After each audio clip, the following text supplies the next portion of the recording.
ni Kisha dito. Ayan, si Janessa. Bale, si Janessa, mga idol nga pala. Ayan, ang aming anak. Ayan, ayan siya. May kasama akong bruha. Ito, yun siya. Yun. Ayan. Pinasila namin siya kasi 5 months. Ang talamak na ulam dyan, Hungarian. 5 months Sabi siya ko, di masarap ang matikman. Gawa binibili nila yung practice. may mas 5 months review. Sasawa Ito niyo. yun na dun. Kareng ulam namin mga. Yan. Yan sa ilalim. 5 months review. Walang labasan. Kaya dinalaw namin si Janessa. Yan. May pagkain siya. 14 yata. Tuwan-tuwa siya kasi. Siguro mga 6. Tuwan-tuwa siya kasi yan ang Kasi sabi pagkain mo, niya. bigyan mo yung... Kaya nga. Marami siyang pagkain. Oh. Parang, binilang ko pala, 14 pala. Marami siyang pagkain. Parang 14, 16. Tapos yung may atay na 6 na tuhog. Di bahala ka na. Basta tingnan mo na lang. Nakababad na yan. Ayan ang baon niya. Kaya sabi ko na mas maganda yung ganyan, di ka? Ang ito?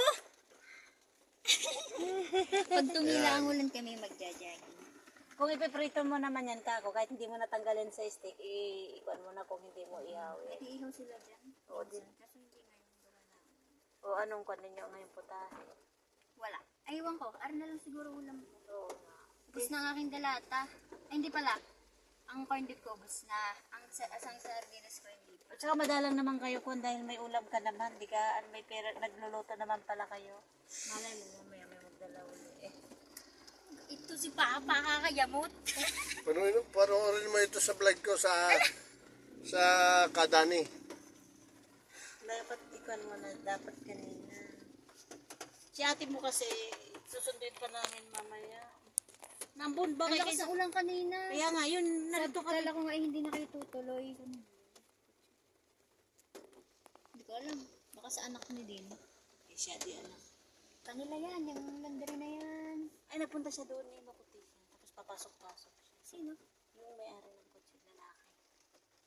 Oh. Parang maputi. Ari at ang...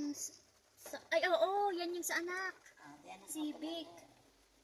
Kaya pala, nandin. Kasi siya ata namamahala nung Bali siya pumunta doon sa printing dito. Doon, pumunta siya dito. Papunta siya doon, ate. Ang tagal nga yan, pinosisyon niya pa yan. Pero Kapag pala ako yung halimbawa, ginabi ng uwi dito. Pwede pala ako umakyat dito. Ari kasing liit na ari ang hindi nilalak. Saan ka akyat? Yan. Hindi kami isang hagdan dyan. Yan yung unang hagdan yan. Tapos lalak daw doon. Trim na namin. Yun ang ginagawa nila eh. Yung nalabas ng gabi, tapos di ninalak daw, tapos di nilalabas. Gawa rin hindi na nilalak. Ang nilalak yung isang yun. Papa. Ano? Ay, gagawin. Tatay ka dyan. Tatay ako. Natatay daw siya. Sige. Bye. Bye-bye na. Bye-bye. O, yung sapatos mo. Mambun, takloban mo yung ulo mo ng kwan. Mambun, aba, akala mo gayong. Takloban mo yung ulo mo. Lalabas din mo ngayon? Sino mo? Kakain. Ay, lunch na ikakatapos. Kumain ka na ga? Lunch pa lang. May kain na. Ay, di pa, ano yun? Saan ka magla-lunch? Pwede ka naman pala mag-lunch. Dito ka na lang yan. Kumain ka na muna dyan. Ako nang bala. Hindi, wala naman siya kakainin. Tara na. Ginalis ako. Pagtaklog ka ng ulo mo at masakit sa ulo yan. Ingat. Pagtaklog sa ulo at masakit sa ulo yan. Bago hindi ka liligo mamaya. Bye. Ingat. Okay, Bye-bye. thank you.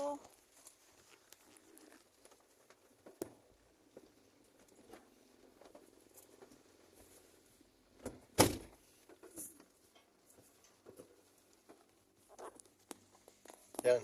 Pumasok na sa Janessa sa kanilang dorm. Kami ay pauwi na. Dapat Okay. kanina yung